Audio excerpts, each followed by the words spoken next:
بعد از جدایی دوباره عشق رو پیدا کردم، اما همسرم با مردهای غریبه به من خیانت می کرد. به کانال سایه های خیانت خوش اومدید.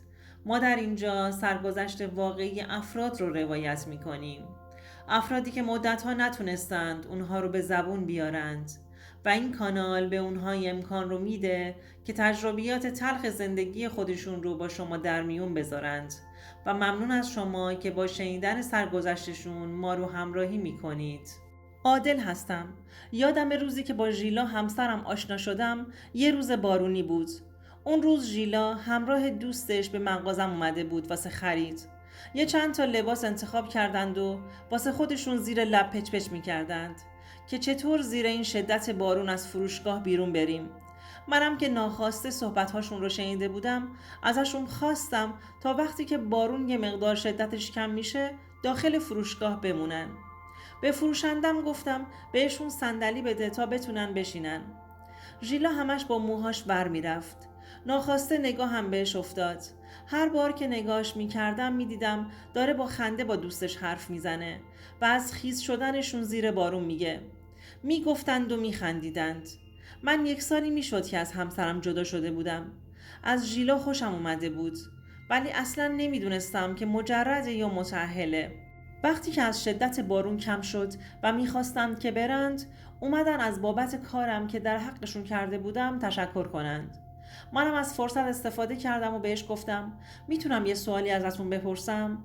ژیلا خیلی سریعتر از چیزی که فکرشو میکردم جوابمو داد و گفت خواهش میکنم بفرمایید. گفتم میتونم بپرسم که شما مجرد هستید یا متأهل؟ خنده شیطنت آمیزی کرد و گفت 3 سالی هست که فرستادمش خونه مادرش و دیگه ازش خبری ندارم. با این حرفش قند تو دلم آب شده بود. متوجه شدم که اونم در حال حاضر مجرده و از همسرش جدا شده. فرصت رو از دست ندادم و شمارم رو روی یک کاغذ نوشتم و بهش پیشنهاد دوستی دادم. ژیلا بدون اینکه منمن کنه خیلی راحت پیشنهاد منو قبول کرد و با یه لبخند شمارمو گرفت و گفت باشه بهتون زنگ میزنم. بعد دوباره گفت اصلا همین الان برات تک میندازم که خیالتون راحت شه. از این حرکتش خندم گرفت و گفتم ممنون، خیلی با این کار خوشحالم کردید. خلاصه شمارش رو انداخت رو گوشیم و با اشوه خداحافظی کرد و با دوستش از فروشگاه هم رفت بیرون. از بعد از ظهر همون روز پیام هامون به هم شروع شد و کم کم با هم دوست شدیم. اونقدر پرنشاط و پرشور بود که تصمیم گرفتم خیلی سریع باهاش ازدواج کنم. عاشق هیجانش شده بودم. نمیخواستم از ژیلا دور بمونم. میخواستم زودتر همسرم بشه و تمام لحظه ها رو کنار خودم داشته باشمش. خلاصه با هم ازدواج کردیم. همون روزای اول زندگی مشترکمون احساس کردم که میخواد حرف خودش باشه و نظر خودش رو به من تحمیل کنه. همین جور چیزا باعث میشد گهگاهی با هم جر و بحث میکردیم. با اینکه خیلی دوستش داشتم همیشه سعی میکردم کوتاه بیام و بذارم کاری که دوست داره رو انجام بده. اونقدر بریز و به پاش داشت، اونقدر تو آرایشگاه‌های مختلف روزاشو سپری میکرد. منم کاری بهش نداشتم. دلم میخواست خوشحال باشه. کم کم رفیق بازی‌هاش شروع شد. خونه رو پر از زن و دختر میکرد. مدام دور همی داشت. با دوستاش تورهای تفریحی میرفت. دیگه داشتم اذیت میشدم. زندگیم با مجردی قبل برام فرقی نمیکرد. خواستم باهاش بشینم و حرف بزنم اما اصلا فکرشو نمی کردم که برخوردش با هم اونجوری باشه. با تندی و پرخاشگری جوابمو داد. بهونه دستش داده بودم. همون باعث بحثمون شده بود. پا شد وسایلاش رو جمع کرد و رفت خونه پدرش. دلم طاقت نیاورد که اونجا بمونه. علاقم بهش باعث شد که برم دنبالش و بیارمش خونه. یه چند روزی گذشت دیدم رفتاراش برام مشکوک میزنه. بازم به روی خودم نیاوردم تا اینکه واسم خبر آوردن که ژیلا با یکی از پسرای محلمون رفیق شده و از قبل میشناختش. دوباره رابطهشون شکل گرفته. وقتی که ازش سوال پرسیدم انکارش کرد و جواب داد همین جور کاراتی که منو مجبور میکنی برم خونه پدرم. یا اخلاقتو درست کن یا دیگه اونجا دنبالم نیا. این شکاک بازیات آخر زندگیمون رو تباه میکنه. منم وقتی که دیدم اینجوری میگه حرفش رو قبول کردم و گفتم حتما که تو رو با یکی دیگه اشتباه گرفتند. دوباره به زندگی کردن کنار هم ادامه دادیم. هر روز رفتارای ژیلا عجیب و غریب بود. هر دفعه ازش یه سرگذشتی بیرون می اومد. کم کم به گوشم رسونده بودند که چند سال پیش سر زنم چند تا مرد دعوا گرفته بودند. اما بازم توجهی نکردم. گفتم هرچی بوده گذشته و قبل از ازدواج با من بوده. به منم ربطی نداره. ژیلا اخلاق خوبی نداشت. همش دنبال حاشیه بود. تازگی‌ها پرخاشگرم شده بود.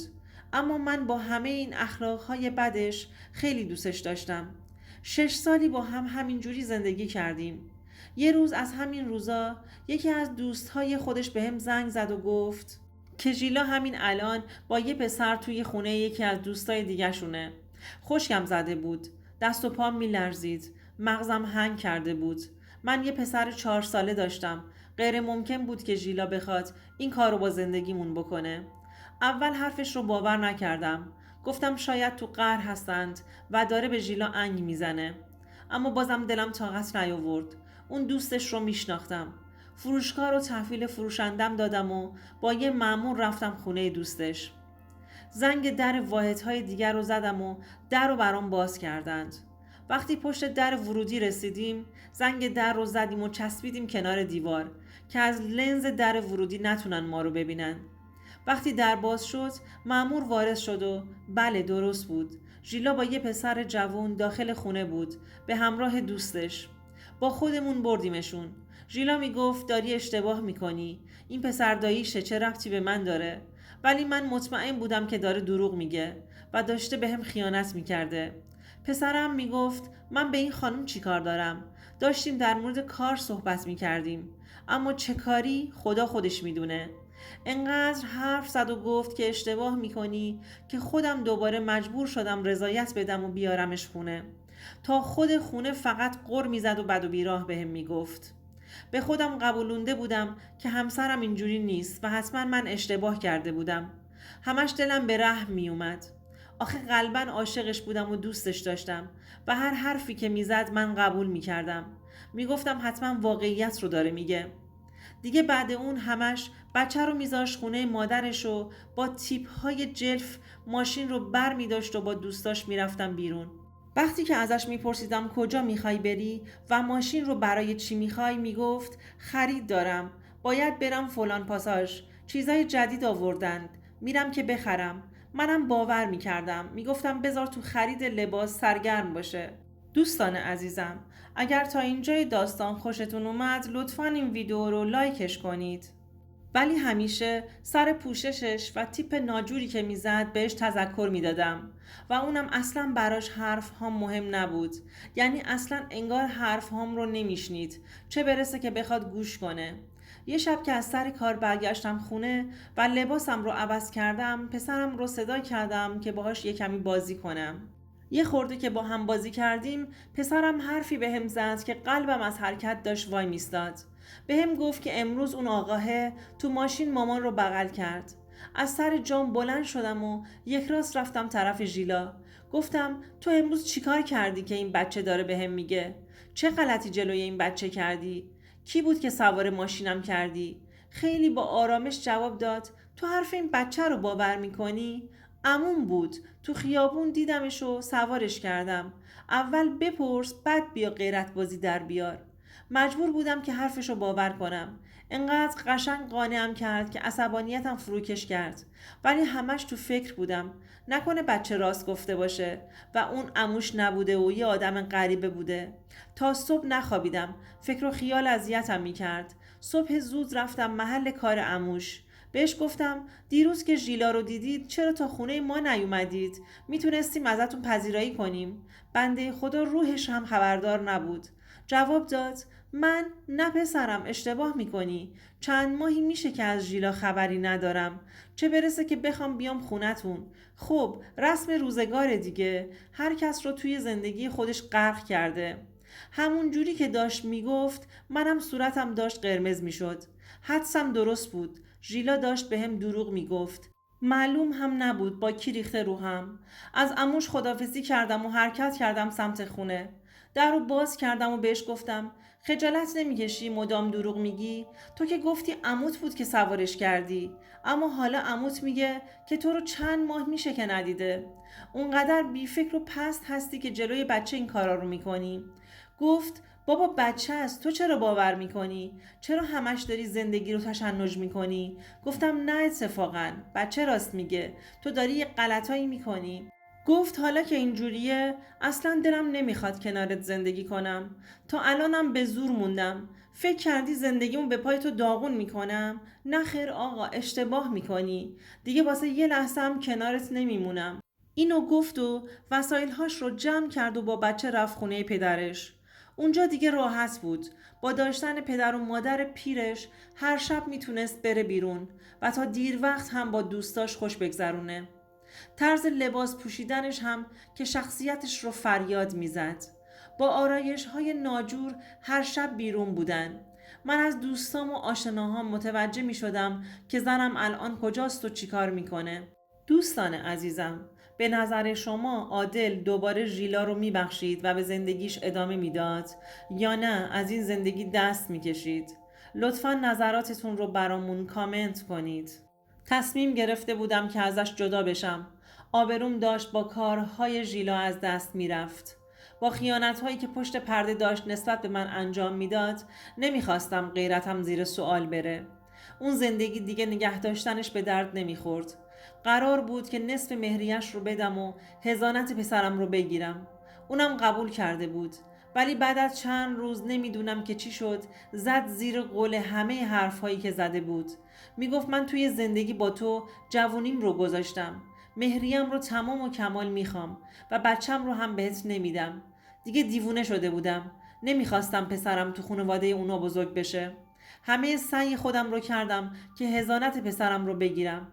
به هر کس که میشناختم سپردم که با هر مردی که دیدنش ازش عکس بگیرند و برام بفرستند.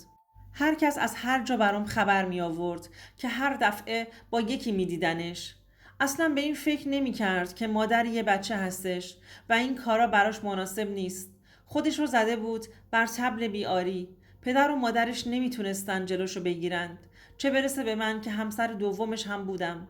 به هم گفتند مثل اینکه یه رفیق فاب پیدا کرده و بیشتر موقع ها با همونه. بهش پیام رسوندم که حداقل میموندی تا کاملا از هم جدا بشیم. بعد هر کاری که میخواستی میکردی. بهم گفت از اولش هم تو توی زندگی من نقشی نداشتی. منتظر چیه تو باید باشم؟ زنگ زدم به پدرش و همه چی رو بهش گفتم. وقتی که شنید با پدرش حرف زدم زنگ زد و هر چی که تو دهنش بود بهم گفت. دیگه از حدش گذشته بود. همه چی رو زیر پا گذاشته بود.